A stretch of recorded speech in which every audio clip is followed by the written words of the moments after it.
वृंदावन धाम की, रजरानी की, रसरानी की, महारानी की जय जय श्री राम। ठाकुर जी की परम कृपा हम आप सब लोग श्री वृंदावन धाम का स्मरण करके, वृंदावन का चिंतन करके चंडीगढ़ की इस पावन नगरी में वृंदावन प्रकट उत्सव मनाने के लिए उपस्थित हुए हैं। सर्वप्रथम आप सब लोगों को बधाई हो। ऐसी रूखी बधाई हम ब्रजवासी ना ले, चकाचक चाहिए। बधाई हो, बधाई हो, बधाई हो। काय बात की बधाई? वृंदावन प्रकट हेवे की बधाई है। बंधुओं, एक बात बहुत ध्यान से सुनियो। नवरात्रि का समय चल रहा है। ब्रजमंडल की गोपियों ने भी देवी पूजा की थी, उसी के फलस्वरूप श्री कृष्ण उनको प्राप्त हुए। कात्यायनी महामाई महायोगिन्यधीश्वरी नित्य गोपियां जाती थी, कात्यायनी मैया का पूजन करती थी और यही कहती थी कि हमें कृष्ण मिले। और उसी देवी पूजा का फल प्राप्त हुआ कि शरद पूर्णिमा पर ठाकुर जी मिले। नवरात्रि चल रही है और आसपास हमारे सब देवियां ही बैठी हैं। हिमाचल में श्री ज्वाला देवी, कांगड़ा देवी, चिंतपूर्णी मैया, और जिनकी नगरी में आप बैठे हो ये भी चंडी महारानी हैं, साक्षात देवी हैं। वास्तव में यहाँ की गई देवी आराधना ही कृष्ण प्राप्ति कराएगी। यह कथा को एक ही फल है कि यहाँ ऐसी कथा श्रवण करो कि आगामी शरद पूर्णिमा तक भगवत साक्षात्कार हेवे लग जाए। इन नवरात्रि के शेष दिनों में ऐसी कथा श्रवण करो कि आगामी शरद पूर्णिमा पर रास का अनुभव हो जाए। इसलिए कि ऐसी तिथियों में कथा होती है जब नवरात्रि का समय, तो आप सब लोग बड़े भाव से श्रवण करो। हमारे प्रतीक बचान जी, बी पराग जी और उनकी गृहिणी जी मीरा जी और पूरा परिवार सब उपस्थित हैं अपने मित्र बंधुओं के साथ। आप सब लोग यहाँ उपस्थित हो। आप सबके चित्त में तो वृंदावन प्रकट है ही, ये तो निश्चित बात है। बस उस प्रकट वृंदावन को और निखारने के लिए ये कथा उत्सव हो रहा है। बहुत चर्चाएं करनी है, सब चर्चाएं करेंगे। 2 मिनट सब लोग नेत्र बंद करके हरिनाम स्मरण करो और हरिनाम से भी पूर्व युगल को स्मरण करो। बाकी जगह तो हरि है, लेकिन वृंदावन में तो युगल ही है। सब लोग मेरे साथ गाइएगा। नवल किशोर नवल नागरिया, नवल किशोर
नवल नागरिया, नवल मतलब छोटे छोटे हैं, अभी किशोर अवस्था के, और श्री वृंदावन कुंज में कैसे भ्रमण कर रहे हैं, नेत्र बंद करके अनुभव करो उस भाव का।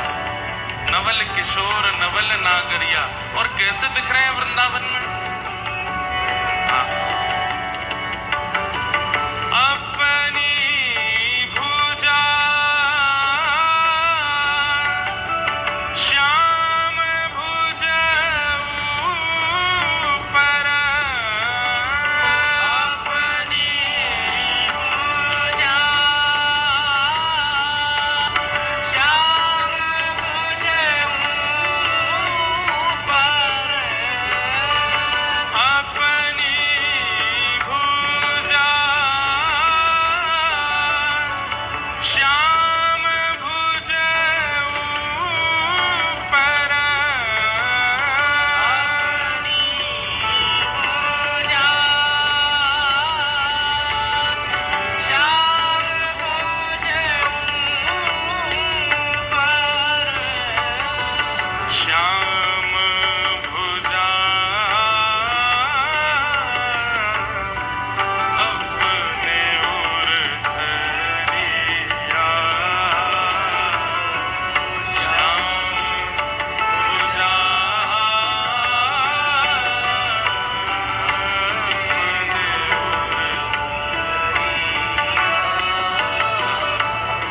किशोरी जी ने अपनी भुजा तो ठाकुर जी की भुजा के ऊपर रखी है, और ठाकुर जी की भुजा अपने हृदय पर रखी है। तो कैसी छवि बनी, किशोरी जी ने ठाकुर जी को हाथ अपनी भुजा से पकड़ो है, और ठाकुर जी की भुजा अपने हृदय पर रखी है।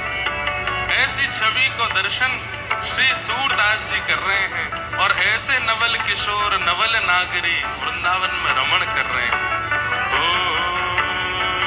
नवल किशोर नवल नागरिया, नवल किशोर नवल नागरिया,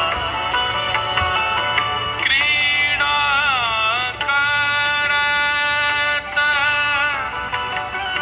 तमाल तरुण तरा, लीला करत तमाल तरुण तरा, हे क्रीड़ा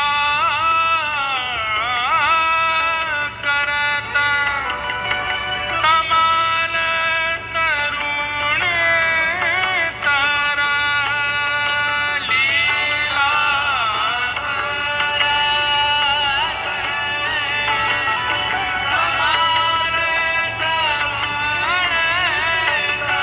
कौन?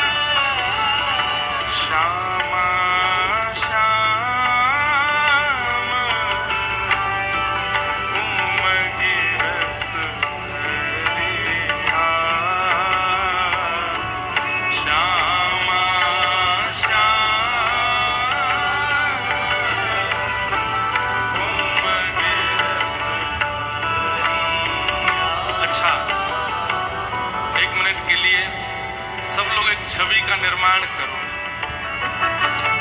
श्याम सुंदर अपने दोनों भुजा में वंशी लिए खड़े हैं, और तभी किशोरी जी वाम पाश में आकर के खड़ी हो जाते हैं।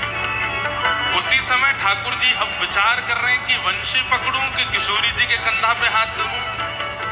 तो इतने में किशोरी जी ने ठाकुर जी के मन को भाव जान लियो, और किशोरी जी ने अपनो दाहिनो हाथ बढ़ा करके ठाकुर जी को जो बाम हाथ है बाकी जगह अपने दाहिने हाथ की कर कमल से मुरली पकड़ी है। तो एक भुजा ठाकुर जी की है और ये दूसरी भुजा किशोरी जी की, और ठाकुर जी बंशी बजा रहे हैं। और जो भुजा से ठाकुर जी ने वंशी छोड़ी है वह भुजा को ठाकुर जी अब किशोरी जी के हस्त अपने कंधा पर रख रहे हैं, और किशोरी जी को जो बाम हस्त कमल है वहां से किशोरी जी ठाकुर जी के हस्त कमल को पकड़ के अपनी भुजा पर धर रहे हैं। कितनी सुंदर झांकी। ठाकुर जी वंशी बजा रहे हैं, एक हाथ ठाकुर जी को है, दूसरा हाथ किशोरी जी को है, और यहाँ दूसरा हाथ ठाकुर जी को किशोरी जी के कंधा पे है और श्री जी वह हाथ को लेकर के अपने हृदय से लगा रहे। या छवि में श्री प्रिया प्रियतम खड़े। कोई चित्रकार हो तो एक ऐसी छवि बनावे।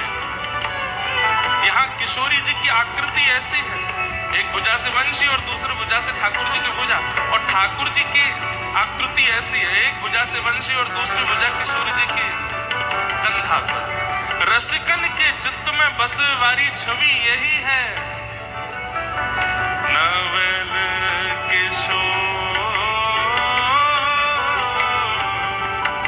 नवल नागरिया, नवल किशोर।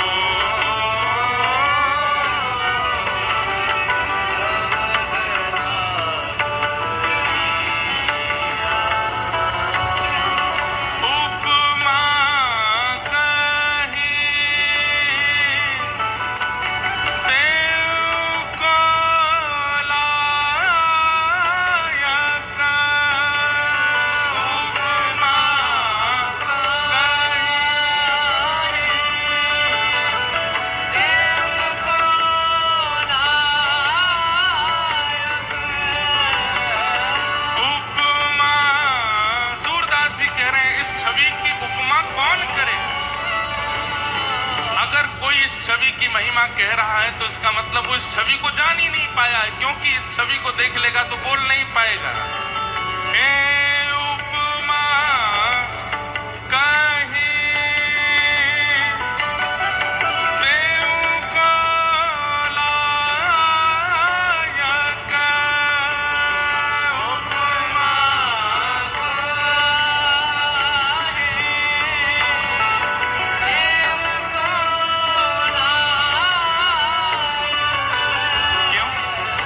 मन मत हो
कहे कि ये चंडीगढ़ है। ये चंडीगढ़ ना है भैया, ये तो हमारो वृंदावन है। और वृंदावन में मटको ना जाए, वृंदावन में तो उछलो जाए। धन्यम वृंदावनम तेन भक्तिर नृत्यति यत्र च। गोविंद राधे गोपाल राधे, भजो गोविंद राधे गोपाल राधे, हे भजो राधे राधे गोविंद गोविंद राधे, हे भजो राधे राधे गोविंद गोविंद राधे, गोविंद राधे गोपाल राधे,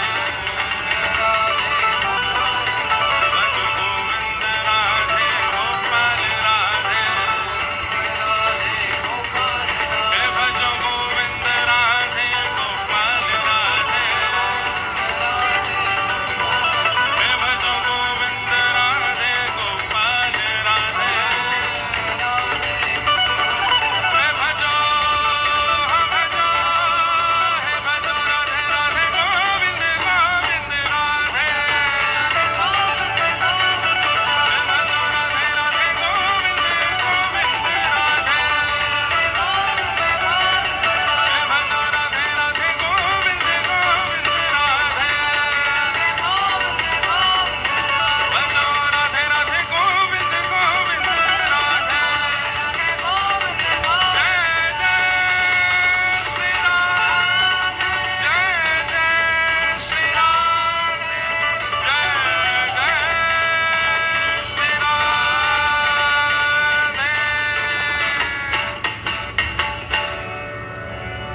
नवल किशोर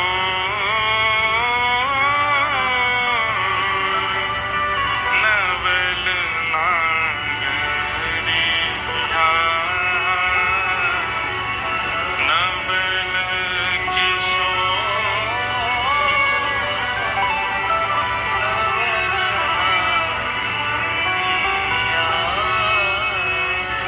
अपनी भुजा श्याम भुज ऊपर, अपनी पूजा श्याम भुज ऊपर, श्याम भुजा अपने ओर धरिया, श्याम भुजा अपने ओर धरिया, नवल किशोर नवल नागरिया, नवल किशोर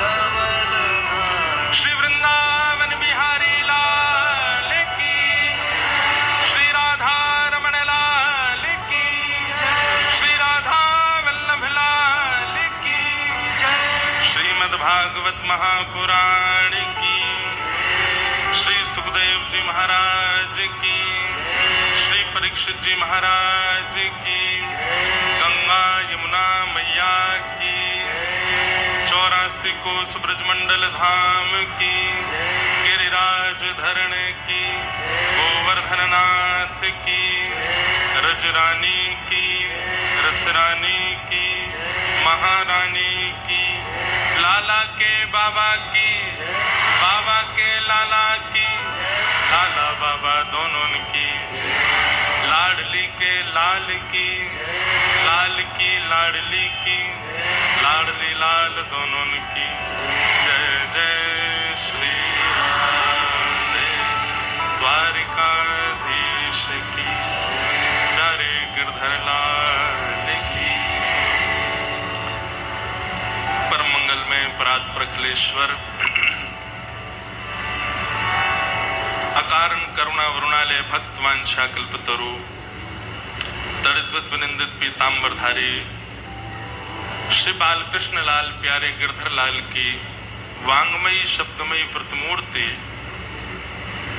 हम आप सबके मध्य में विराजमान श्रीमद् भागवत महापुराण को बारंबार प्रणाम। संत जनों की परम आज्ञा से, भक्त वृंदों की परम इच्छा से हमारे विपराग जी और उनके पूरे परिवार के भाव के फलश्रुति स्वरूप वृंदावन प्रकट उत्सव श्रीमद् भागवत सत्संग का हम आप सब लोग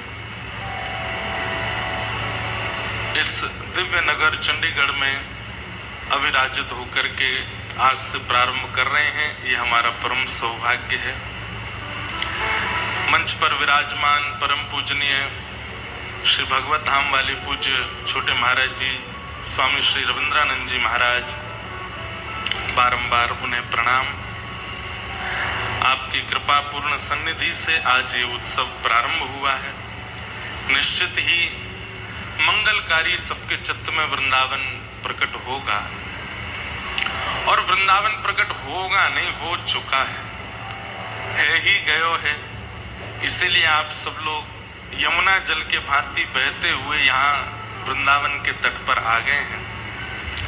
ये मंच क्या है?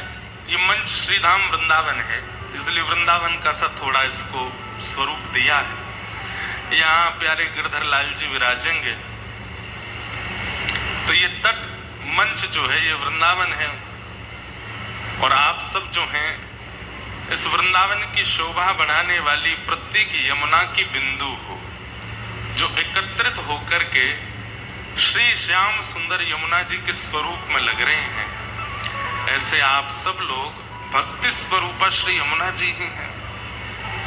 तो वृंदावन प्रकट उत्सव, इसका भाव इसके लिए नहीं है कि आपके चित्त में वृंदावन प्रकट करना है। वृंदावन प्रकट है, पर कभी कभी प्रकट वस्तु का मार्जन होता है, उसकी स्वच्छता, उसको सफाई, उसको और सुंदर निखारा जाता है। तो बस एक प्रकार से ये कहते हैं, तो वृंदावन प्रकट उत्सव तो पिछली बार हुआ, अब तो वृंदावन निखार उत्सव है।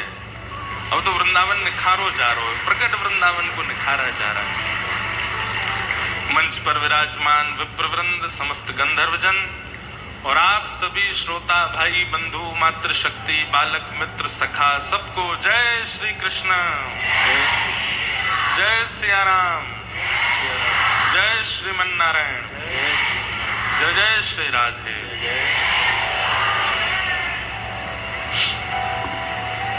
अद्भुत आनंद हमारे विपराग जी का ये सत्संकल्प। गत वर्ष तो यहाँ आनंद हम आप सब लोगों ने लिया है। अभी भी यहाँ बैठने के बाद से अभी तक मुझे पिछले साल की ही स्मृतियां घूम रही हैं। वही स्मरण सब चल रहा है चित्त में। कुछ कुछ बदलाव है पंडाल में, पीछे खुला है, इधर थोड़े बढ़ गए हैं दोनों तरफ। लोग बाग भी कई नए नए से दिख रहे हैं, कई पुराने तो पहचान में भी आ गए। पिछले साल के देखे भाई, इस साल समझ में भी आ गए कि ये भाई, हाँ भैया दिख रहा है मुझे। तो बंधुओं, ये सबसे बड़ी उपलब्धि है कि ठाकुर जी को हम याद हैं। यहां से नीचे उतरने के बाद आप हमको याद हो तो आप इंद्रेश जी को याद हो, पर व्यासपीठ पर बैठने के बाद याद हो तो इसका मतलब व्यास मंच पर विराजमान भागवत जी को याद हो, ठाकुर जी को याद हो। और उनकी स्मृति में आना, उनके चित्त में आना, उनको याद आना, उनको पता रहना आपके बारे में, ये बहुत बड़ी बात है। वृंदावन प्रकट उत्सव द्वितीय इस बार यहाँ मनाया जा रहा है, और सबसे बड़े आनंद की बात है कि उत्सव तो मनेगा ही। भक्त चरित्र वैसे तो हमारे विपराग जी का पिछले साल भाव था कि महाराज जी मीरा चरित्र सुनना है 7 दिन तक। भक्तिमती मीराबाई का स्वरूप भी विराजमान है मंच पर, परंतु हमारी इच्छा थी कि जब इतने सारे भक्त समूह इकट्ठे होते हैं ना, तो कई भक्तों की भी इच्छा होती है कि हम भी चरित्र के माध्यम से वहां पहुंचे। जैसे अब मीराबाई का चरित्र है, तो मतलब मीराबाई यहां आ गए, तो सूरदास जी, कुंभनदास जी, रैदास जी, सालबेग आदि आदि कई भक्त हैं, उन सबकी इच्छा ही रह जाती है कि हम नहीं पहुंचे वहां उत्सव में। तो अकेली मीराबाई नहीं आवे, सारे भक्त आवे, इसलिए भक्त चरित्र उत्सव भी है, ताकि जो भक्त दिखने लग जाए नेत्रों में, तुरंत उनका भाव प्रकट हो जाए और उनकी कथा सुनाने लगे हम आपको। इसलिए सब भक्तों के चरित्र पर विशेष रूप से मीराबाई का भाव सुनाया जाएगा, क्योंकि मीराबाई स्वरूप में भी विराजमान हो गई है मंच पर। तो इसलिए मीराबाई सा का श्रीमद् भागवत, मीरा चरित्र और साथ में अन्य भक्तों के भी चरित्र, तो सब एक साथ यहाँ पर प्रकट होंगे, हम आप सब लोग उसका अनुभव करेंगे। तो बड़े आनंद की बात है। हम अपनी कथा में कहते हैं कि वृंदावन बिना किशोरी जी के कृपा के कोई जा नहीं सकता, पर यह भी बात सत्य है कि वृंदावन बिना किशोरी जी की कृपा के वृंदावन भी कहीं नहीं जाता है। वृंदावन सचल है, अचल नहीं है। वृंदावन एक ही स्थान पर नहीं रहता है। कोई अगर वृंदावन के अनुकूल परिस्थिति, कोई वृंदावन के अनुकूल व्यवस्था, कोई वृंदावन के अनुकूल स्वभाव और मन निर्माण करे, तो वृंदावन उसके पास प्रकट हो जाता है। ऐसा श्रीधाम वृंदावन है। आज आप सब लोगों की स्थिति है, आप सब लोगों की व्यवस्था है, आप सब लोगों का व्यवहार स्वभाव है, इसी के कारण वृंदावन यहां प्रकट हो रहा है।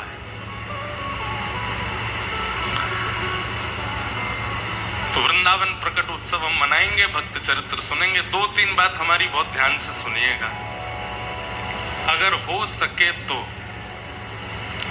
ये जो बीच में बैरिकेडिंग लगी है, इसके पीछे जितने भी लोग बैठे हैं, जब से मैं कथा में आया हूं तब से मैं देख रहा हूं वो हिले भी नहीं है, लेकिन बैरिकेडिंग के आगे हलचल हो ही रही है। कभी कोई आ रहा है, कोई बैठ रहा है, तो पीछे वाले ताली बजा रहे हैं। आपको पता है, आपको वीवीआईपी पास मिले होंगे, तो आप पास के भाव से 3 बजे ही आओगे, 4 बजे ही आओगे, पर वास्तविकता तो ये है कि वीवीआईपी तो वो हैं बेचारे जो 12 बजे आके यहाँ बैठ गए हैं, पहले से ही अपना स्थान रिक्त करके बैठे। हमारी आगे वालों से हाथ जोड़ के प्रार्थना है, जो आके बैठ गए हैं अब वो उठे नहीं, और कोई नया आ रहा है तो उसको किनारे में ही बैठा दे। अब कथा प्रारंभ के बाद में या सामने हलचल ना हो, हमारे मन में, हमारे भावना में कोई और गति ना आवे, यही वाली हलचल ये ना हो। हाँ, बस विराज जाओ, एक कोने में बैठ जाओ। क्योंकि देखिए, आपके सामने कोई एक चित्र है, आप उसका चिंतन कर रहे हैं। अब उस चित्र में बार बार कोई छींटा मारे, बार बार कोई और रंग डालता रहे, तो फिर वो चित्र चिंतन कैसे? हमें श्रोता रूपी कैनवास मिला है, और श्रोता रूपी और पंडाल रूपी कैनवास पे हम चित्र बना रहे हैं। अब उस चित्र के बीच में कोई और आकर के खड़ा हो जाए, जैसे कोई फोटो खिंचा रहे होते हैं, नीचे से एक और आ जाए, मैं भी, तो फोटो बिगड़ जाती है ना। तो ऐसे ही ये कैनवास हमारा बन गया है। और कैसा कैनवास है?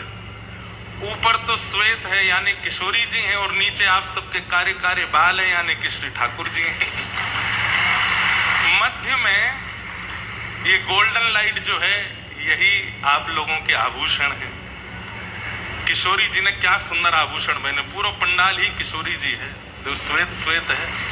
ऐसा लगे कि श्वेत पंडाल के रूप में किशोरी जी, और बीच बीच में ये जो गोल्डन कलर का ये किशोरी जी के वस्त्र हैं, और यह वस्त्र के बीच में ये सुंदर आभूषण पहने हैं। मंच के पास में जो ये आभूषण है, ये सिरके हैं, उसके बाद ये नीचे 1 2 3 4 5 6 लो, ये भी 7 ही है। 1 2 3 4 5 6 7, हाँ ये सप्त मालाएं हैं। बीच में वो मालाओं में विशेष नग लगे रहते हैं ना, ऐसे बीच बीच में नग लग रहे हैं। और ये ऐसे पूरा किशोरी जी ने छत्र छाया बना रखी है। हमारे माई श्यामा जू को राज, हमारे माई श्यामा जू को। पंडाल कौन है क्यों? किशोरी जी। और यह पंडाल के नीचे आकर के जितने आप सब लोग बैठे हैं, आप सबके जो सिर के केश हैं, भाई लोगों के जो मुखमंडल पे जो काली माँ है, कोई सफेद वाले बैठे होंगे, वो कहेंगे हमारे तो है ही नहीं है। अरे जिनके बाल सफेद हैं या जिनकी दाढ़ी सफेद है, वो ये विचार कर लो कि कारे वारे के ऊपर तो ठाकुर जी हैं, हमारे ऊपर तो किशोरी जी हैं। यहाँ पे भी ठाकुर जी नहीं आती हैं, ये श्वेत किशोरी जी। और नीचे आप सब लोगों के मुखमंडल पर जो ये श्याम वर्ण, श्याम कांति का अनुभव हो रहा है, ऐसा लग रहा है ठाकुर जी, किशोरी जी के आश्रय में ठाकुर जी बैठे हैं। जाके अधीन सदा ही सांवरो, जाके अधीन सदा ही सांवरो, या ब्रज को सिरताज, या ब्रज को सिरताज, हमारे माई श्यामा जू को राज, हमारे माई श्यामा जू। तो ये किशोरी जी, नीचे ठाकुर जी हैं। और इन दोनों के बीच में जो आपस में चर्चा है रही है, जो आपस में मेल भाव है रहे है, वो सब देख करके हम व्यास मंच से सुना रहे हैं। जो परस्पर ये बीच के गैप में जो भी कुछ अनुभव होता है, कभी यहाँ सूरदास जी आ जाते हैं, कभी मीराबाई आ जाती हैं, कभी कुम्मन दास आ जाते हैं, कभी जनाबाई आ जाती हैं, कभी हितरवंश महाप्रभु आ जाते हैं, कभी गोपाल भट्ट गोस्वामी आ जाते हैं, कभी श्री रामानुजाचार्य आ जाते हैं। तो उन सब के इनके मध्य में आने वाले जो हैं, वो जैसे दिखते हैं, व्यास मंच से वक्ता सुना देता है। इसलिए और कोई यहाँ पर गतिविधि ना करे, ताकि जो फ्लो है, जो भाव है, जो चित्रण है, वो बना रहे और उसमें हम अपने भाव कह सकें। और हमारी एक और प्रार्थना, आगे बैठने वाले जितने भी हैं, पीछे वाले जल्दी आकर के अपना स्थान ग्रहण करें और आप लोग धीरे धीरे आकर के बैठो, ये भी अनुचित है। कल से आप लोगों को 3 बजे ही आ जाना चाहिए। और हम ऐसा कह देंगे कि हमारे आने के बाद फिर ये गेट बंद कर दिए जाएं, फिर जो भी आवे वो पीछे ही बैठे, आगे नहीं आएगा, ताकि आप लोगों को जो अनुभव मिला है जल्दी आगे से बैठने का, उसका आप लोग फायदा भी लें और उसमें आप मर्यादित भी रहें। आपके अंदर एक ही होड़ होनी चाहिए कि व्यास जी से पहले हम जाके बैठ जाएं, नहीं तो पीछे आके बैठना पड़ेगा फिर। और सुनिए, कितने फोन लगाते रहिए, कोई को फोन और नहीं उठेगा, मैं जैमर और लगवा दूंगा यहाँ पे। लो, हमारे पास पास है, पास तो है, महाराज जी तो आ गए, इसलिए पहले आप लोगों की बहुत बड़ी भूमिका है जो आगे बैठे हैं, क्योंकि पीछे वाले तो हमें इतने दिख नहीं रहे, आप लोग ही दिख रहे हो। आपके मुख की कांति, आपकी गतिविधि, आपका हिलना डुलना चलना, इससे हमारी वाणी पर और भाव पर बहुत असर पड़ेगा, इसलिए इसका बहुत ध्यान रखिएगा। बाकी भैया, तीसरी प्रसन्नता की बात यह है कि हर दिन कथा के तुरंत विश्राम के बाद प्यारे गिरधर लाल जी का यहाँ पर मनोरथ होगा, सुंदर सुंदर उत्सव होंगे। आज मैं बता देता हूँ 7 दिन के उत्सव कौन कौन से हैं। आज ठाकुर जी की फल कुंज है, आज ठाकुर जी का फल मनोरथ है। ठाकुर जी फल के मध्य में बैठेंगे और जब कुंज मनोरथ होगा ना तो उसी समय कुंज के अनुसार पद और एक लीला गाई जाएगी। आम बेचन वारी आई एक आम बेचन वारी, एक आम बेचने वाली आई है और सिर पे अपने टोकरी लेकर के आम लेती वही चल रही है। अरे कोई आम ले लियो, अरे कोई आम ले लियो, अरे कोई आम ले लियो। कहती भाई जब जा रही है इतने में अभी 2.5 वर्ष के हैं गोपाल जी और 2.5 वर्ष के ठाकुर जी अपने कोई खिलौना ते खेल रहे हैं। यशोदा मैया दही मथ रही है और जैसे ही ठाकुर जी ने सुनी कोई आम ले लो, कोई आम ले लो, नन्हे से गोपाल जी तुरंत उठ करके गए और छम छम करते मैया के पास जाके बोले मैया मैं आम खाऊंगा, मैं तो आम ही खाऊंगा। मैया बोली लाला तेरे बाबा ने पूरे भंडार भर रखे हैं फलनते, मां सेब उधरे, आम उधरे, अंगूर उधरे, सबरे फल भरे पड़े हैं, जाके खा ले और आम लेकर के खा करेगो। लेकिन बालकों का स्वभाव है, ठाकुर जी को स्वभाव है मैं खुद खरीद के लाऊंगा, अपने हाथन से खरीद के लाऊंगा फिर पाऊंगा, बाबा की खरीदी वही चीज ना लूंगा। मैया मैं तो आम खाऊंगा, आम रोने लगे। मैया बोली लाला जी फल ऐसे ही ना मिलो करें, कछु देनो पड़े तब मिले, तू कहा देगो। अरे मैया तू कैसी बात करे। बोले क्यों, तेरो लाला इतना मलूक है, मैं जोर से हंस जाऊं तो सामने वाले मांग वही भूल जाए। मैया मैं तो जाए करके हंस जाऊंगा, 2 दतुइयां दिख जाएंगी, सोई फलवारी कछु नहीं मांगेगी। मैया बोली कहां से सीखा है, कौन ने बताई तू मलूक है। लाला ऐसे नहीं दे कि फलवारी कछु लेके जा।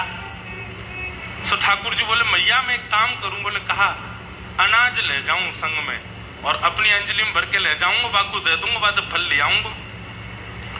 नेक्स्ट से गोपाल जी 2.5 साल के अपने दोनों हस्त कमल को अंजलि बनाए करके और वहां में ऐसे अनाज भर लें, गेहूं भर लें और ठाकुर जी अब जा रहे हैं फल लेवे की काज। अब हमारी तरह विवेकी थोड़ी है जो धीमे धीमे जाए, ठाकुर जी तो उछल कूद करते हुए जा रहे हैं, ऐसे लेके जा रहे हैं, यूं भी नहीं कि वाकू ऐसे दबा ले। अब जैसी उछल कूद करते हुए तो सबरे अनाज गिरते जा रहे। मैया कह रही है अरे लाला ने को नहीं जाने कछु भी, ऐसा भोर हो मेरो लाला। और ठाकुर जी दौड़ के जा रहे हैं, मुख पे चिंता है, क्यों कि फलवारी कहीं चली नहीं जाए। छोटी सी गली में ते नंद भवन ते निकल करके ठाकुर जी आ रहे हैं और सुनो लत्ता नाए पहने, वस्त्र नाए पहने, केवल कौंधनी पहन रखी है। वह कौंधनी में ही क्षुद्र घंटिका इतनी लंबी लंबी है कि बातें ही ठाकुर जी को जो है का सब ढक रहे हो है, बाकी नहीं तो सब आज हरी देखे नंगम नंगा। भैया ये भी एक सौभाग्य दर्शन है कि ठाकुर जी बिना वस्त्र के दिख रहे हैं। एक मुझे किसी बालक ने चित्र बना के दिया, आप लोग मत बनाना, उसमें ठाकुर जी 1 वर्ष के ठाकुर जी हैं और ठाकुर जी के 4 भुजा हैं, शंख चक्र गदा पद्म, और शंख चक्र गदा पद्म 1 वर्ष के ठाकुर जी और बिना वस्त्र के मंद मंद मुस्कुरा रहे, इतनी प्यारी छवि है। और ठाकुर जी दौड़ते भय जा रहे हैं, अनाज सब गिरतो जा रहा। 2.5 वर्ष के बालक की चाल सीधी नहीं होती, वो चले कैसे, सीधो भी चले तो ऐसा लगे टेढ़ो जा रहा है। तो कभी ठाकुर जी यूं जावे, कभी यूं जावे, कभी यूं जावे। ललित गति विलास बल गुहास प्रणय निरीक्षण कल्पितो रुमान।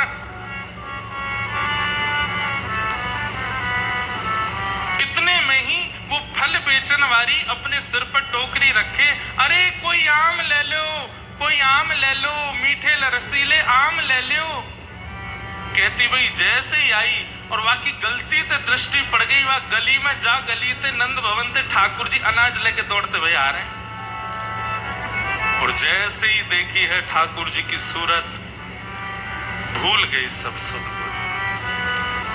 ठाकुर जी की रूप कांति कैसी है। श्री कृष्ण करणामृत में श्री विल्व मंगल जी कहते हैं कि ठाकुर जी का जो तन है वो तन तो ऐसा है जैसे कि मानो गहरा नील सरोवर,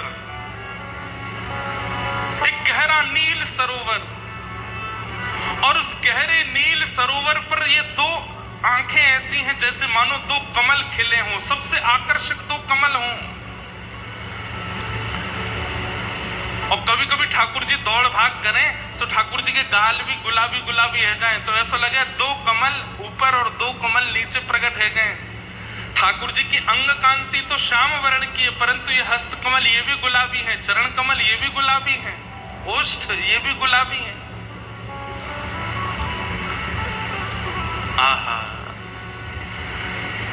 और बीच बीच में जो स्वर्ण के आभूषण मैया ने पहनाए हैं वो ऐसा लगे कि स्वर्ण की कोई नील सरोवर में कोई ने दीप दान किए हो, तो सुंदर सुंदर सुंदर सुंदर दीप वह सरोवर में मचल रहे हैं। तो ऐसे ठाकुर जी की रूप कांति पर मानो जैसे स्वर्ण के आभूषण लगते हैं। आहा। जैसे ही देखिए छवि वर्णन करते हैं, विक्रेतु कामाखिल गोप कन्या मुरारी पादार्पित चित्तवृत्ति दध्यादिकं मोहवशाद्यवोच्यते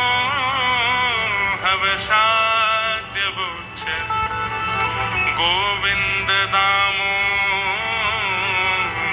माधवेति। विक्रेतु कामाखिल गोप कन्या, एक गोप कन्या जो कि फल के विक्रय के लिए निकली है, लेकिन मुरारी पादार्पित चित्त वृत्ति, मुरारी के श्री चरणार बिंदों में जब उसने अपनी दृष्टि डाल करके देखा तो चित्त वृत्ति खो गई है। ठाकुर जी वहां के सामने आकर के खड़े है गए, अरे सुनो, कान में गए, उसके सिर से तो टोकरी गिरने वाली है, जैसे तैसे संभालती है। कहो लालन मोकू आम दे दो। गोपी नीचे बैठ गई और जैसे टोकरी बगल में रख करके बोली, अच्छा आम चाहिए? बोला हाँ। पहले कछु देनो पड़ेगो तब आम मिलेंगे। ठाकुर जी बोले हाँ मैं लेके आया हूं। और जैसी अंजलि आगे करी सबरे अनाज गिर गए, एक अन्न को दानो पड़ो बस। ठाकुर जी कह रहे जे बच्चों है, अरे सबरे गोपी गिर गए रास्ता में, अब तुम याते जितनो मिल जाए उतनो दे दो। एक अन्न को दानो है और बाकू ठाकुर जी कह रहे हैं कि याते जितनो मिल जाएगो आम उतने दे दो। गोपी के नेत्र सजल हो गए, वो तो मुख कांति देख रही है, ठाकुर जी की मधुर बैन सुन रही है, नेत्रों में ही उसकी स्थिति है। गोपी बोली अच्छा या के बदले जितनो मिलेगो उतना दे दूं? बोले हाँ दे दो। गोपी ने कही लाओ दो। जैसे गोपी ने हाथ कियो, ठाकुर जी ने एक अन्न को दानो वा के हाथ में दियो, गोपी ने संभाल करके धर लियो। अब तो लेकर के महाराज एक आम हाथ में, दूसरो आम दूसरे हाथ में, दूसरो आम और दियो, तीसरो आम और दियो, 4-5 आम ठाकुर जी को पकड़ा दिए। ठाकुर जी ऐसे खड़े है गए, 4 आमन में ही ठाकुर जी तो भर गए, छोटे से हैं। बस गोपी इतना ही बहुत है। वो ना है तुमने जो दियो बातें तो और ज्यादा मिलेगो, लेके जानो पड़ेगो। ठाकुर जी बोले अब कैसे देगी? तो गोपी अपनी एक चुनरी उतार करके ठाकुर जी की कमर पे बांधे और वह कमर में कस के बांधी वही चुनरी में एक आम यहाँ खोस दियो, एक आगे खोस दियो, पीछे खोस दियो, ऐसे करके चारों तरफ आम खोस दिए कमर पे। आज ठाकुर जी ने आम की कोंदनी पहनी है, आम की कोंदनी पहन रखी है। वही चुनरी को नेक छोड़ बचो है तो वही हाथ पे बांध दिए, तो 1-2 आम यहाँ लगा दिए, दूसरी तरफ यहाँ पे 1-2 आम लगा दिए। चुनरी को एक छोड़ और फाड़ करके सिर पे बांधो, 2 आम यहाँ लगा दिए, एक आगे एक पीछे लगा दियो। ठाकुर जी बोले अब तो मैं गिर जाऊंगा, इतना भारी है गए हो। गोपी बोली अब जाओ। अब ठाकुर जी ने ऐसे आम भर रखे हैं, सिर पे भी आम लग रहे हैं, यहाँ पे आम फंसे हुए, यहाँ पे आम लगे। अब ठाकुर जी जब चले तो ऐसे चल रहे हैं कोई गिर नहीं जाए। कहीं कहीं कोई आम ज्यादा दब गया तो वहां में ते रस निकल करके आ रहा हो, वो ठाकुर जी को स्नान करा रहा है। और ठाकुर जी ज्यों ज्यों पग बढ़ा के चलते जा रहे हैं, त्यों त्यों वो गोपी निहाल लेती जा रही है। मन में इच्छा है रही है कि ये जाए ना, ऐसे ही देखत रहूं तो मैं जन्म सफल कर मानूं, मैं ऐसे ही देखती रहूं इनको। वहां से यशोदा मैया लाला की झांकी देख रही है और यहां से वो आम बेकनवारी देख रही है। ठाकुर जी की छवि देख करके निहाल है गई और जैसे ही सिर पर आम की टोकरी लेकर के निकली है, पहले तो कह रही आम ले लो, लेकिन अब रास्ता में कहती जा रही है अरे कोई गोपाल ले लो, अरे कोई गोविंद ले लो, अरे कोई घनश्याम ले लो, अरे कोई लाला ले लो, अरे कोई कृष्ण ले लो।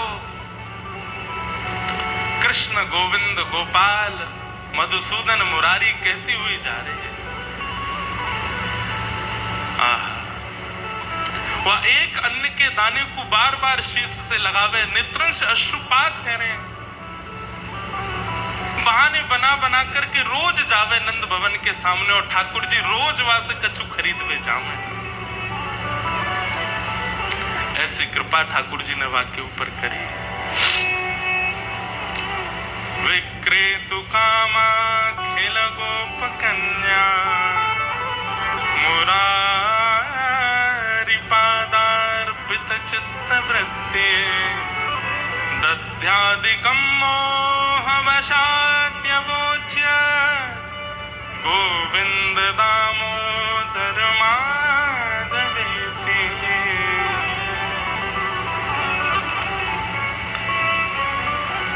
ऐसी वो आम बेचन वारी रोज आवे और ठाकुर जी रोज खरीदवे जामे वासे।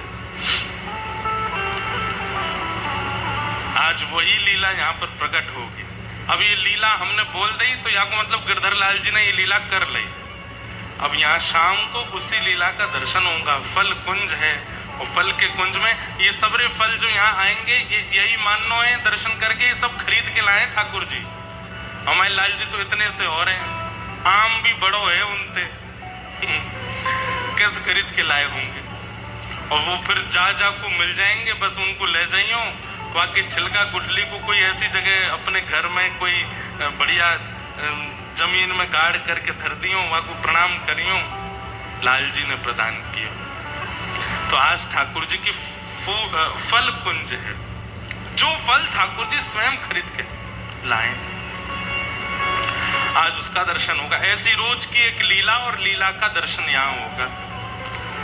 कल ठाकुर जी की मोर कुटीर है। वैसे तो ये सरप्राइज रखना चाहिए कि आज क्या होगा बताओ, सरप्राइज ही रहने दें, बताएं नहीं। बता देंगे तो आप सब लोग फिर, कल तो संडे है, परसों मंडे में थोड़ी भीड़ कम नहीं है जाए कहीं। अब हम तो पता ही है, लाइव में देख लेंगे। और बता ही नहीं रहे, अब सीधे यहीं दर्शन करियो। 2 दिन के हमने रिवील कर दिए। आज ठाकुर जी की फल कुंज है और कल मोर कुटी है। कल ठाकुर जी मोर बन करके आवेंगे।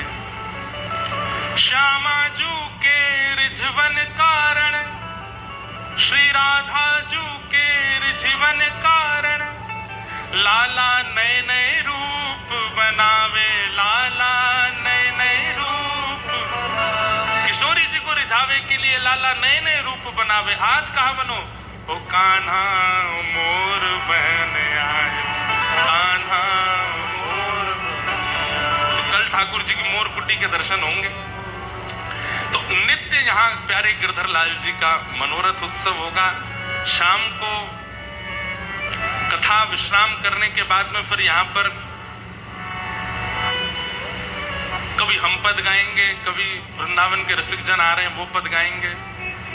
सब लोगों का पद गायन और वो सब आनंद उत्सव बनेगा।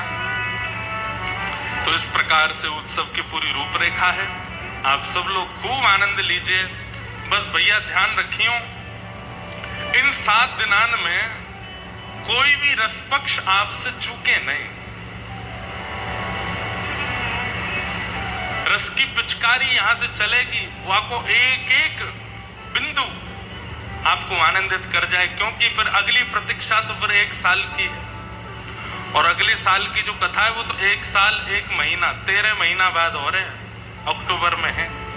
तो तो या हमारे आप लोगों की प्रतीक्षा लंबी है, इसलिए या बार की या रस पक्ष को जितनो हो सके उतनो आस्वादन कर लियो आनंद ते। रोज पधार करके इस सुख का आस्वादन कीजिएगा। वृंदावन प्रकट महोत्सव।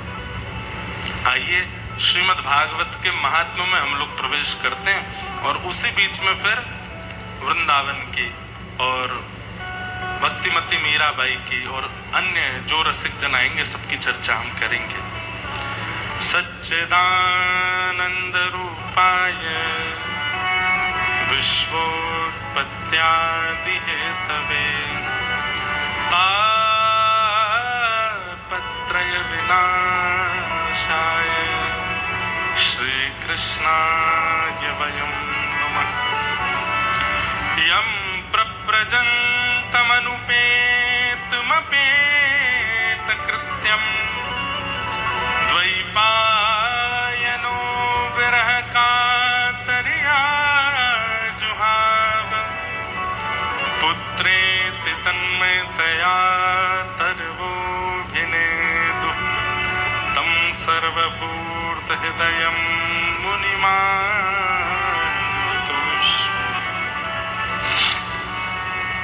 भगवान के तीन रूप हैं, सत्य, चैतन्य और आनंद।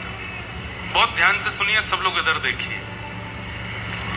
सबसे पहला, ठाकुर जी सत्य हैं।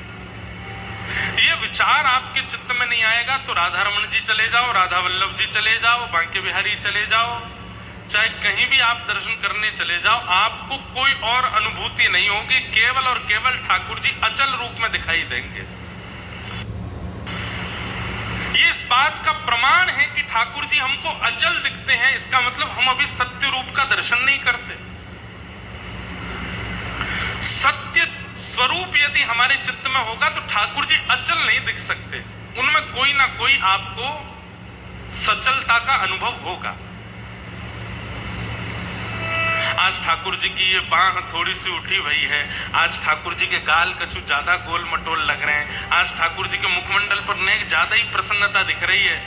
राधा रमन जी की तो दतुइयां दिखने लगती हैं, वो तो सार्वजनिक रूप से सबको दिखती हैं, फोटोज में भी दिख जाती हैं। राधा रमन जी की एक कृपा है, वो ऐसा अनुभव कर, ऐसा आपको कहते हैं कि तुम्हारे चित्त में भले ही मेरे प्रति सत्य भाव ना हो, मैं तो फिर दांत दिखाऊंगा अपने।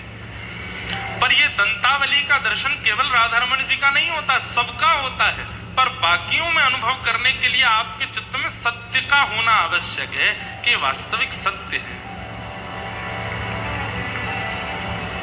महाप्रभु जगन्नाथ जी, अभी हम जगन्नाथपुरी कथा करके आए हैं, आपको पता है वो विरह के ठाकुर जी हैं।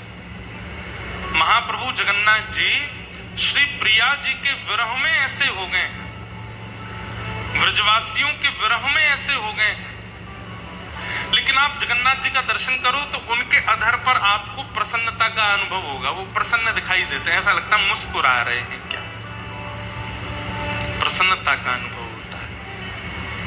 नेत्रों को अगर देखेंगे तो अनुभव होगा कि कोई रोने वाला होता है तो उसके नेत्र ऐसे हो जाते हैं, बड़े बड़े नेत्र हो जाते हैं, नेत्रों के आसपास थोड़ी लालिमा जैसी हो जाती है। लेकिन मुखमंडल का दर्शन करते ही ऐसा लगता है जैसे मानो प्रसन्न हो रहे हैं। ठाकुर जी सत्य हैं और जो उनके प्रति सत्य भावना रखेगा उसको एक जैसे ठाकुर जी नहीं दिखेंगे, उनमें कुछ ना कुछ अनुभव होता रहेगा।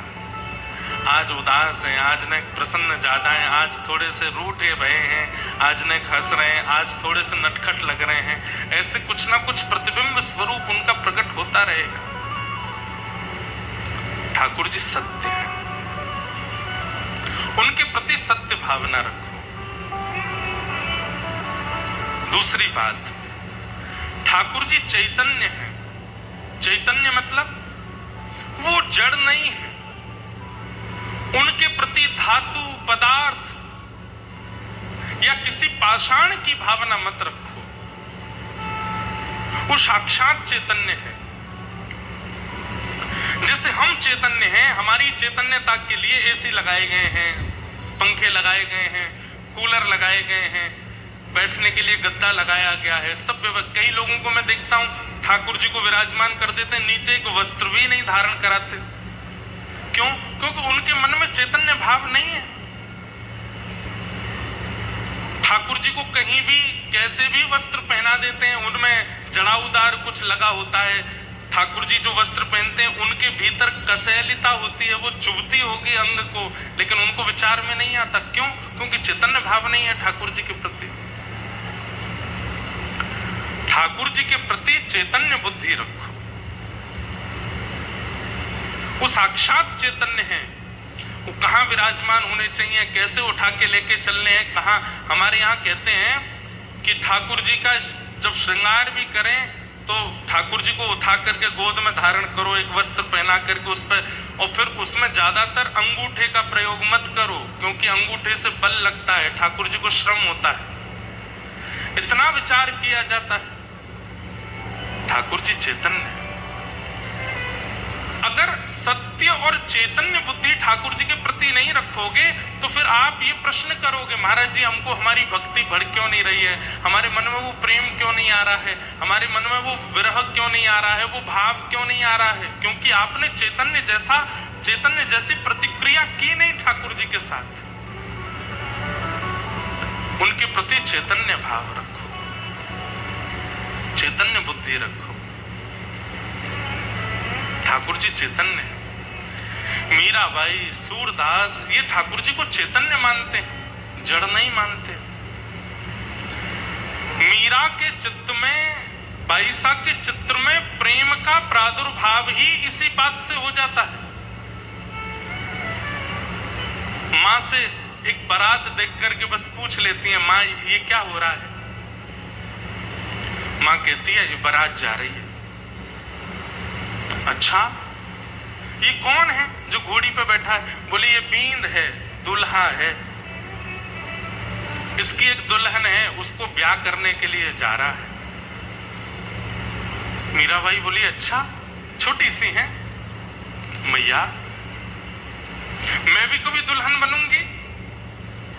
तो मां हंस करके बोली हाँ तू भी दुल्हन बनेगी। और मेरा बींद कौन आएगा? मेरा बींद कहां से आएगा? वो कैसे घोड़ी पर बैठ के आएगा? क्या पहन के आएगा? कैसे सेहरा बांध के आएगा? कब आएगा? मां ने हंस करके टाल दिया, अरे अभी तू लाली है, तू छोटी है, ऐसी बात क्यों करती है, आएगा तेरा बींद भी। मीराबाई तो चिंता में पड़ गई, बोले मैं देखूं तो सही मेरा बींद है कैसा, मुझे मेरे माता पिता से दूर ले जाएगा, अपने साथ रखेगा, अगर वो अच्छा नहीं हुआ तो मैं ब्याह क्यों करूंगी, पहले मुझे बताओ कौन है मेरा बींद। माँ कभी इधर जावे कभी उधर जावे, मीरा छोटी सी पीछे पीछे दौड़ रही है, माँ मेरा बींद कौन है, मेरा बींद कौन है। हार करके माँ ने ठाकुर जी की तरफ इशारा कर दिया, छोटे से गोपाल जी बैठे हैं, ये है तेरे बींद, ये आएंगे घोड़ी पे बैठ के। ऐसा कह के माँ तो चली गई, लेकिन मीराबाई एकटक देखती रही और देखते देखते ठाकुर जी के स्वरूप के बगल में जाकर के मुंह फेर करके बैठी है, शर्मा रही हैं। तुम मेरे बींद हो, आप आओगे घोड़ी पे बैठ के, अच्छे हो वैसे तो, थोड़े से बड़े हो जाना, छोटे हो थोड़े अभी, घोड़ी गोरी लेके आना, उस पर बैठ के आना, सहरा पहन के आना, ऐसे वस्त्र पहन के आना, ऐसे ऐसे ऐसे ऐसे साज बजवाते हुए लाना, बस वहीं से ही भारत भूमि को भक्तिमती मीराबाई की प्राप्ति हुई। क्यों?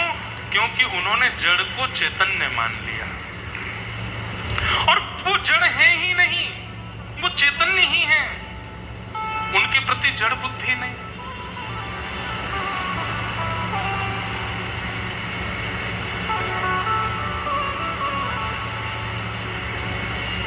मीरा जो अपने पूर्व जन्म में एक माधवी नाम की गोपी, एक बात तो आपको माननी पड़ेगी, आपका वृंदावन से प्रति प्रेम, आपका किशोरी जी के प्रति प्रेम, आपका राधा रमण जी, राधा वल्लभ जी, बिहारी जी के प्रति प्रेम, ये इस जन्म में अगर हुआ है तो ये इस जन्म का नहीं है, ये पूर्व का है। ये पूर्व से ही आपका संबंध है, पूर्व से ही वो आपको प्रिय है। पूर्व में कुछ तो आपने ऐसा किया है जिसके कारण ठाकुर जी आपको इतने प्रिय हैं। एक जन्म का संबंध नहीं हो सकता। हाँ, एक जन्म पहला जिसका संबंध होगा ठाकुर जी से, उसकी भावना कैसी होगी सुनो। उसको वृंदावन आकर्षण तो करता होगा, पर किसके लिए आकर्षण करता होगा? बस वृंदावन जाकर के खाना अच्छा लगता है, वहां जीव के स्वाद मिल जाते हैं। वृंदावन जाकर के रहना अच्छा लगता है, वहां पे भीड़ भाड़ रहती है, कूद कूद करके सब लोग कीर्तन करते हैं, ये अच्छा लगता है। वृंदावन की परिक्रमा करने मजा बड़ा आता है भैया। चाय पियो, कहीं पे फैन खाओ, टोस्ट खाओ, गन्ना का रस पियो, बढ़िया चलते रहो, अपने मित्रों के साथ उधम करते रहो, चिल्लाते रहो, गाते रहो। इन सब चीजों का जो आकर्षण वृंदावन के प्रति है, इसका मतलब ये पहला आकर्षण है आपको। लेकिन वृंदावन जाते हैं और वृंदावन में प्रवेश होते ही आंसू से आने लगते हैं। श्री राधारमण जी को देख करके बस मन करता है कि हटे ना इनके, और मन में प्रश्न भी उठता है, क्यों इतना प्रिय लग रहा है, ये अश्रुबिंद क्यों आते हैं, क्यों राधारमण जी के सामने से हटने की इच्छा नहीं होती, क्यों इनकी रूप माधुरी इतनी प्रिय लगती है। ब्रजवासियों के भोलेपन, ब्रजवासियों की क्रिया, वृंदावन के बंदरों की प्रतिक्रिया देख करके मन बड़ा प्रसन्न होता है। ऐसा लगता है कि मेरी आत्मा यहीं की है।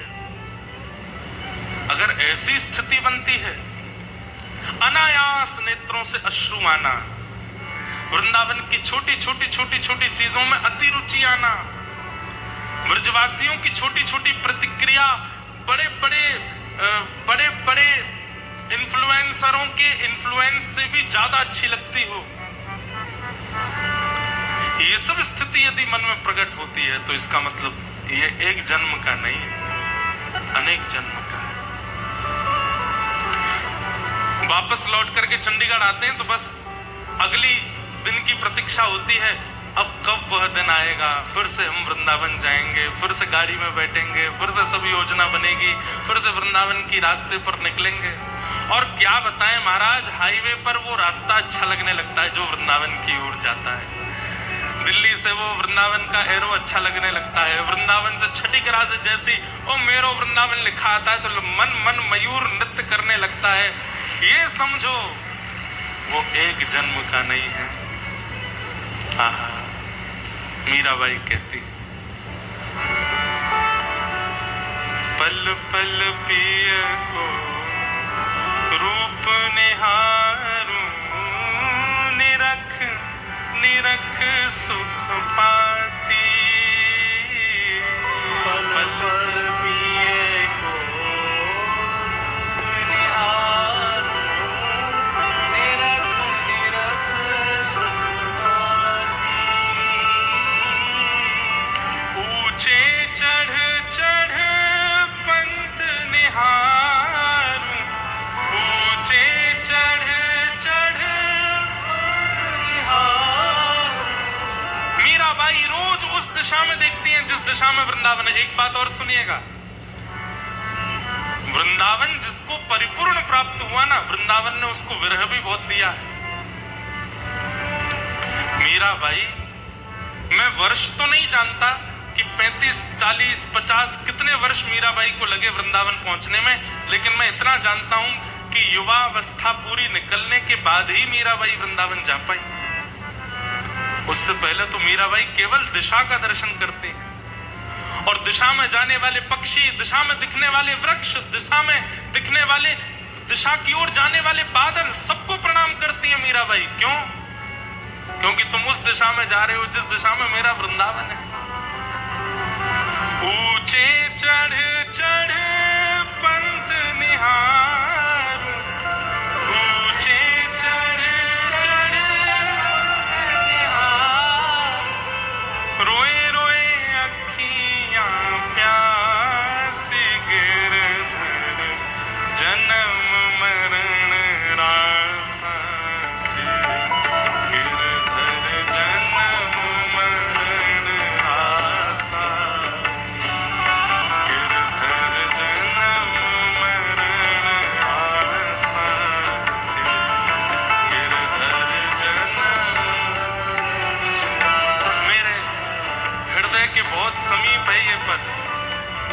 प्रिय लगता है मीराबाई का ये भाव। और अब तो सुनो, आज तो पिटारा खुल रहा है।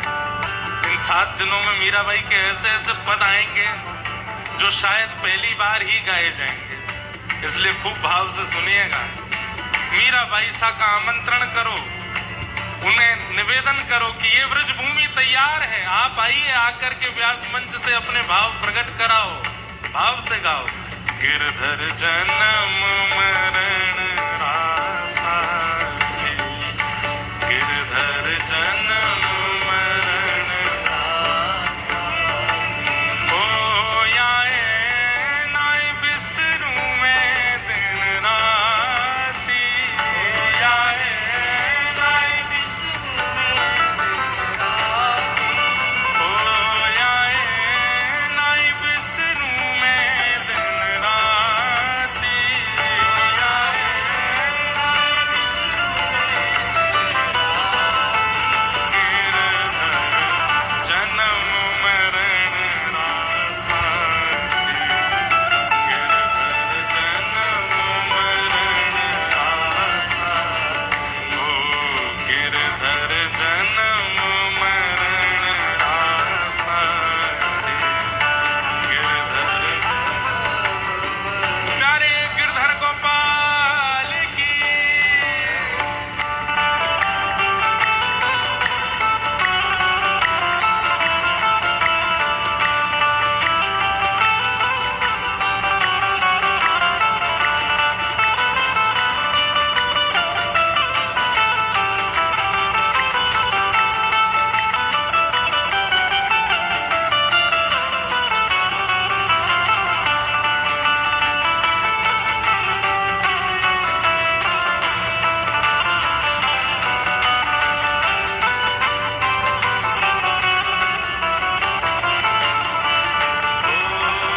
पल पल प्रिय को रूप निहारूं, निरख निरख सुख पाती, पल पल प्रिय को रूप निहारूं, निरख निरख सुख पाती, ओ पल पल प्रिय को रूप निहारूं, निरख निरख सुख पाती, पल प्रिय को रूप निहारूं, निरख निरख सुख पाती, ऊंचे चढ़ चढ़ पंत निहार,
किसी से पानी दूर कर लिया जाए, अन्न दूर कर लिया जाए, हवा दूर कर ली जाए तो वो प्राण त्याग देगा, लेकिन उसको प्राण त्यागने में भी थोड़ा समय लगेगा।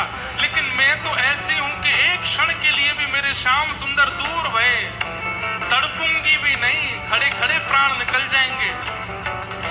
ऐसे प्राण बसते हैं गिरधर में। इनके बिन मोहे कल न परत है, जानत मेरी छाती।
खोयाए नाए बिसरू मैं दिन राती, खोयाए नाए बिसरू मैं दिन राती, गिरधर जन्म मरण रासाथी, गिरधर जन्म मरण रासाथी।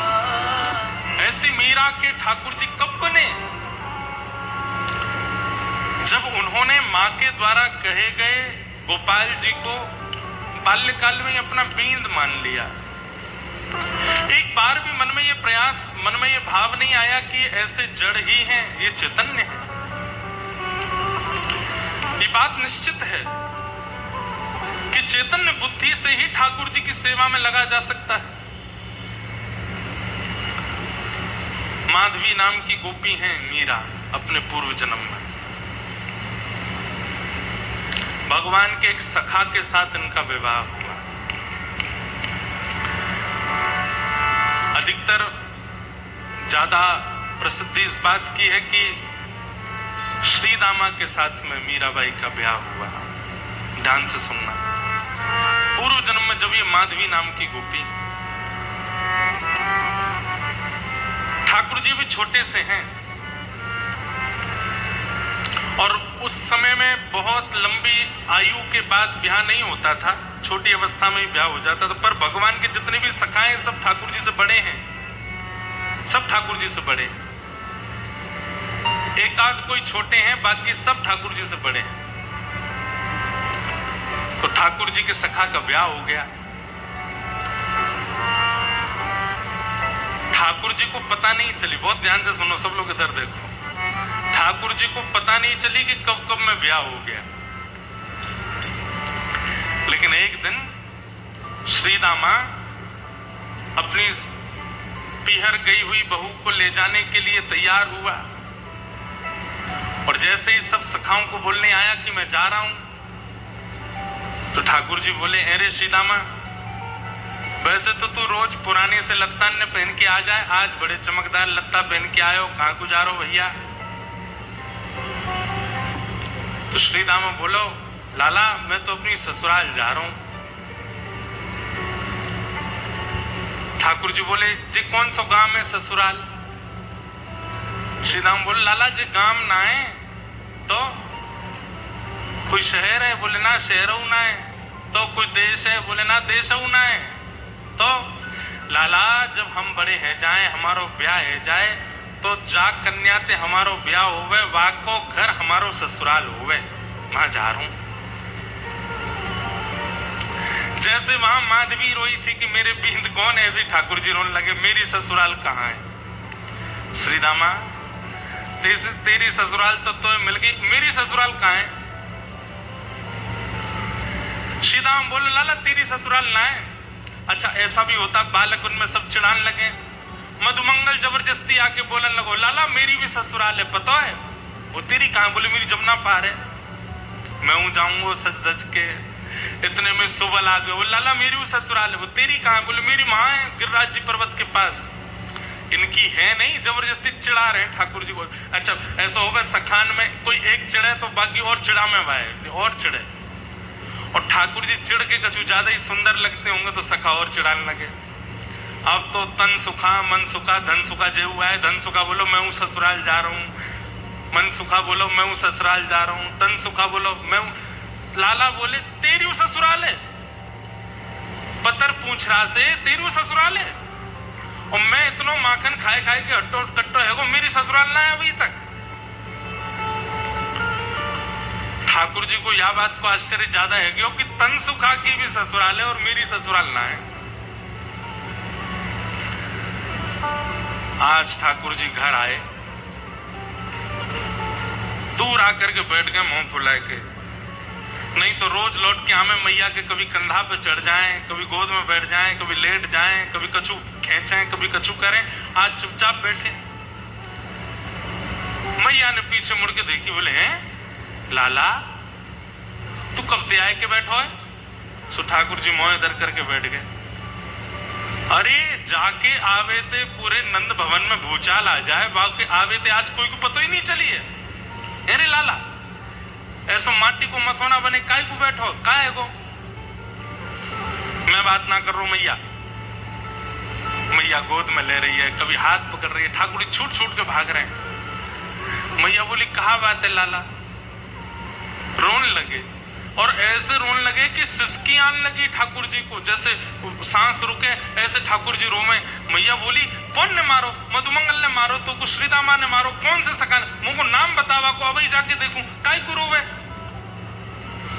ठाकुर जी बोले मैया तो एक बात बता, जे सबरे ब्रजवासी यो के नंद बाबा गोरे यशोदा मैया गोरी ये लाला कारो काते भयो, इस सबरे मुंह को यो तानो दे कि मैं तेरो छोरा ना हूं, और मैया आज मुंह को या बात पे भरोसा है गो कि मैं वास्तव में तेरो लाला ना हूं। मैया बोली ऐसो काय को सोचा, ऐसो का है गो लाला, तू यो काय को सोचा। बोलो मैया श्रीदामा की ससुराल, मधुमंगल की ससुराल, सुबल तो तन सुखा मन सुखा, और सबसे बड़ी आज वो तन सुखा क्यों ससुराल है, पत्रों सो बा क्यों ससुराल है। और मैया मैं ऐसो प्यारो दुलारो ऐसो सुंदर सो मेरी अभी तक ससुराल ना है।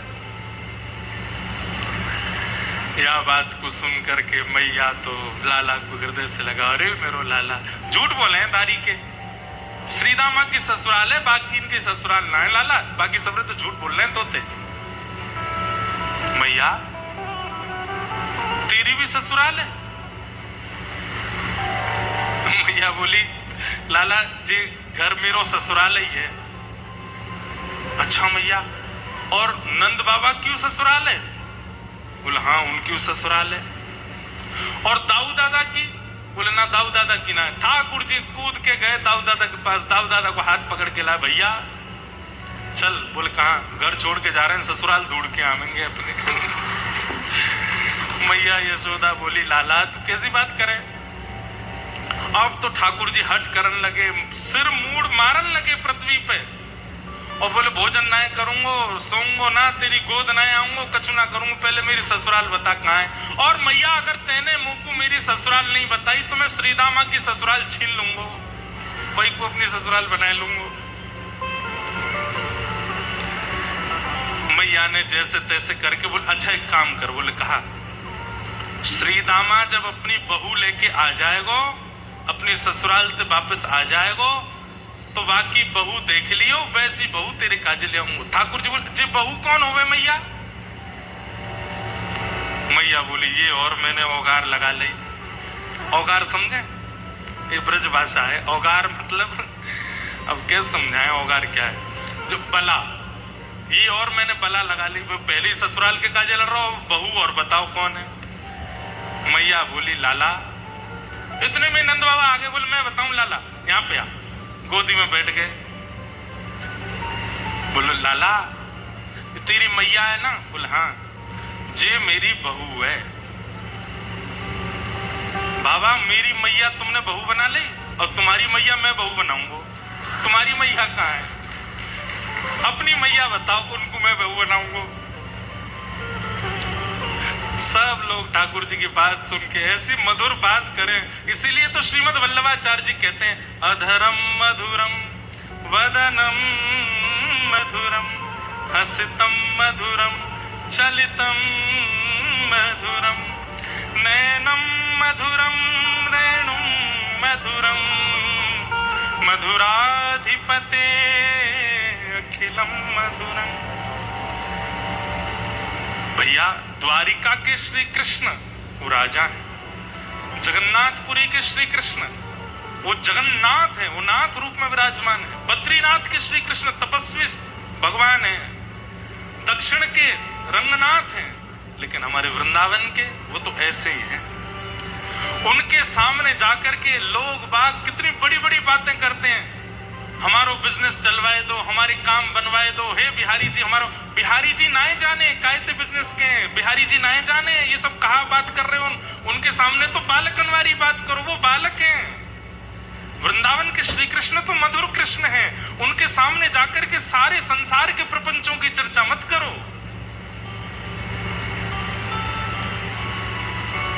प्रपंच बच्चों की चर्चा करने के लिए और भी लोग हैं।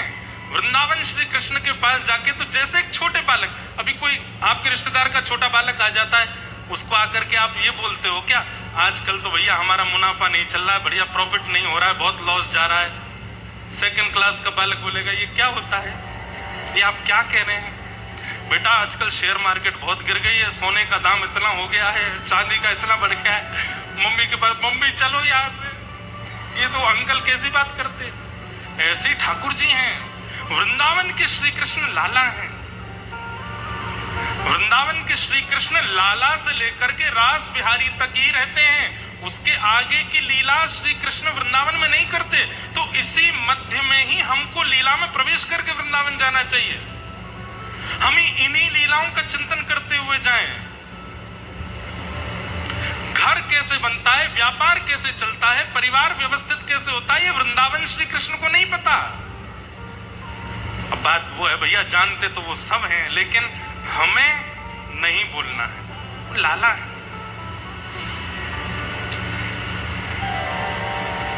इतने में ही कोई दौड़ो दौड़ो आयो, बोले लाला जल्दी चल। बोले कहा भय हो?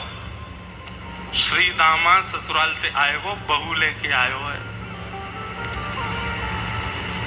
ठाकुर जी तुरंत दौड़े, मेरी पीतांबरी कहाँ है, मेरी कारी कमरी कहाँ है, जल्दी लाओ पहन के। मैया बोली लाला कहा करे को बहू को? बोले मैया मक्खन जैसा होता हो को खावे को खाऊंगो। लाला बहू खावे की चीज ना है, बहू तो देखवे की है। और फिर तेरा ब्याह है जाएगा ना, फिर तू सब समझ में आ जाएगी।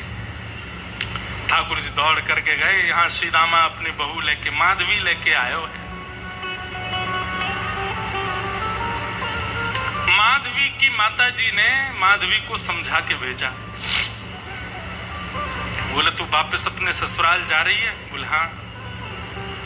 सब चीज को ध्यान रखियो लाली, सास की बात मानियो, ससुर की सुनियो, पति की यूं करियो, आदि आदि सब बातें कही। और बोली तू एक बात तो गांठ बांध के जा। बोले कहा? बोले तेरे जो पति हैं श्री रामा, इनको एक सखा है, वाको नाम है कन्हैया। बोला हाँ। चाहे कछु है जाए, जीवन भर तो को घूंघट में ही बूढ़ो है नो पड़ जाए, घूंघट में ही रही आई हो, लेकिन वाको अपना मुख मत दिखाइयो। क्यों मैया? अरे मैंने ऐसी सुनी है कि वृंदावन में वो कन्हैया नेक्सो वो जाको मुख देख ले या जाको अपना मुख दिखाई दे, वाको पातिव्रत धर्म आदि सब नष्ट है जाए, वो वही को है के रह जाए।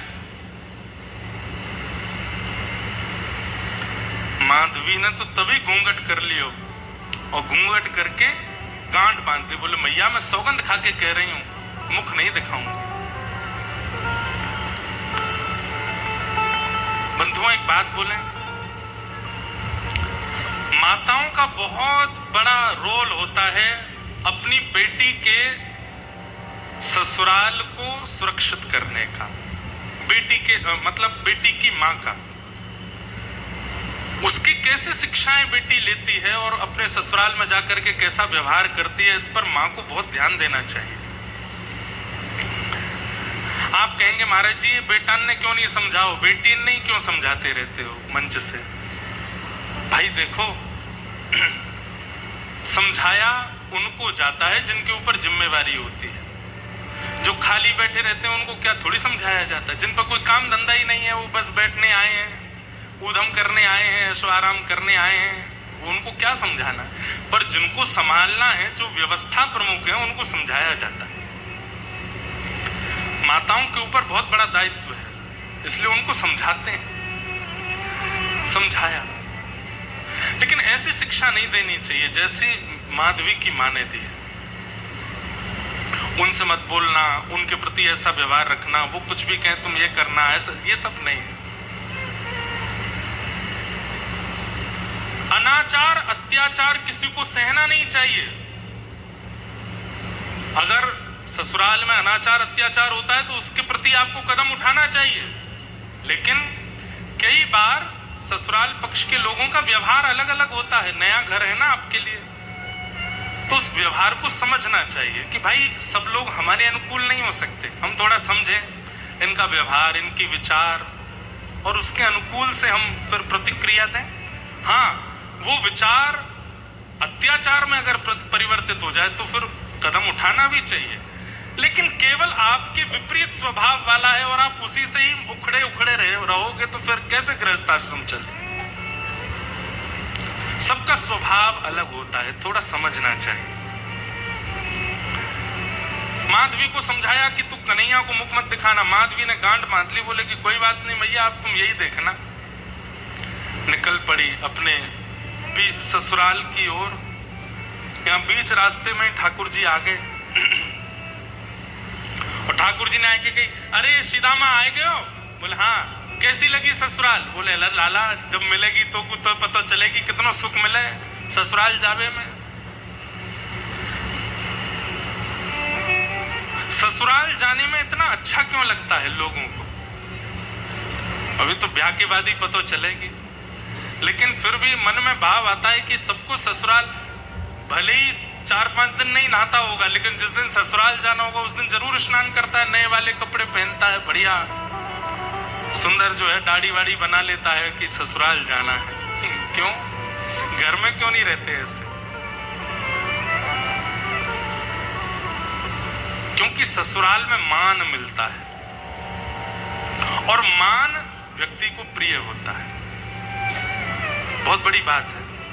मान जहां भी मिलेगा व्यक्ति को वो अच्छा ही लगेगा, और जहां मान नहीं मिलता हो वहां जाने की किसी के घर में कोई मान नहीं करता, सम्मान नहीं करता, इसलिए घर में मन नहीं लगता लोगों का। लेकिन वही मान सम्मान प्रेम घर में होने लग जाए तो घर से कौन जाए?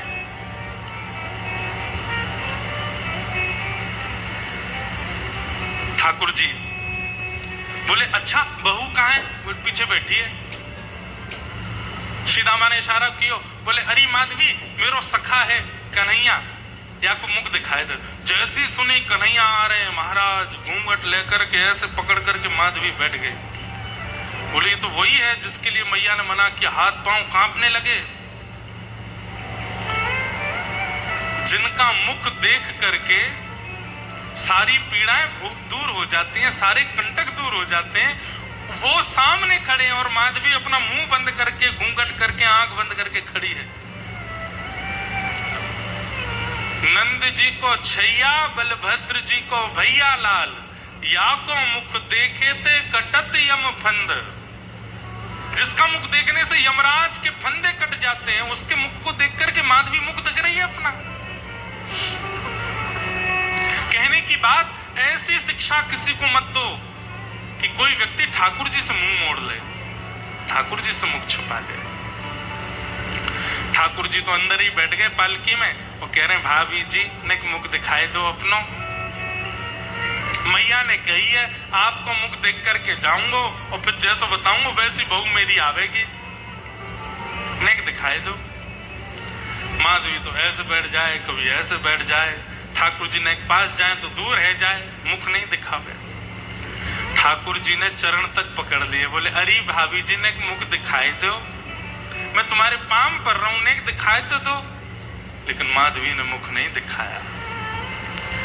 नन्हे से गोपाल जी को क्रोध आ गया। बोले बड़ो गुमान करके बैठी है अपने मोहड़े को, तेने मुंह को मुख नहीं दिखायो ना, आज इतनी याचना करने पर भी मुख नहीं दिखायो। मैं तो को वचन दे के जा रहा हूं, एक नहीं दो जन्मन तक याचना करेगी तब भी मेरो मुख नहीं दिखेगा तो को, और युगन तक प्रतीक्षा करेगी तब भी मेरो मुख दिखेगा नहीं तो को। बड़े बड़े कष्ट सहने पड़ेंगे, बड़ो श्रम करना पड़ेगा, तब जाकर के मेरो मुख दिखेगा तो को। माधवी बोल पड़ी, मैं क्यों तड़पूंगी तुम्हारे मुख देखवे को? मोह तड़पे की आवश्यकता नहीं है, चले जाओ, कभी मुख मत दिखाइयो अपनो। ठाकुर जी बोले ये तो समय बताएगा, और ऐसा कहकर के ठाकुर जी चले। माधवी को तो लगी आज जैसे जान बची हो, लेकिन कौन जानता था कि वो किस भाव से वंचित हो रही है। लौट करके माधवी जब अपने ससुराल पहुंची, रहने लगी वहां पर। अब तो स्थिति ऐसी है कि गोपियों के साथ यमुना जल भरने जाती है तो गोपियां कृष्ण की बात करती हैं, लौट करके घर आती है तो सास ननद कृष्ण की बात करते हैं। रात्रि में कहीं घूमने जाती है, बैठती है सखियों के बीच में, तो वहां भी कृष्ण की बात करते हैं। अरे तेने देखी नंद को लाला आज कहा पहन के डोल रहा हूं? अरे तेने देखी नंद के कन्हैया ने वाह वारी गोपी के यहाँ जैसे ऐसे लीला करी। माधवी कहती है तुम पे और कोई बात नहीं है, तुम्हारे अपने पति हैं, तुम्हारे अपने बाल बच्चे हैं, वो नंद जी के लाला पर पुरुष की ओर ऐसी कुदृष्टि क्यों रखती हो? सब गोपी घेर करके कहती हैं, हेरी माधवी तेने अभी तक देखो ना है, दिखे नंद को लाला? दूसरी गोपी बोली हम बे, जैसे वो सामने थे आमे जे घूंघट कर ले लंबो और देखे ही ना उनकी ओर। माधवी बोली देखा नहीं है और देखूंगी भी नहीं, और ना मुझे आवश्यकता है। हाँ, सब गोपी कहने लगी हरी माधवी कैसा लगे कन्हैया को देख के पता है?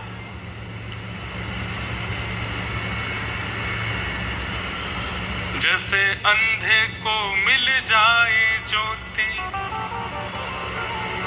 निर्धन को मिले हीरे मोती, जैसे पतझड़ में फूल खिल गया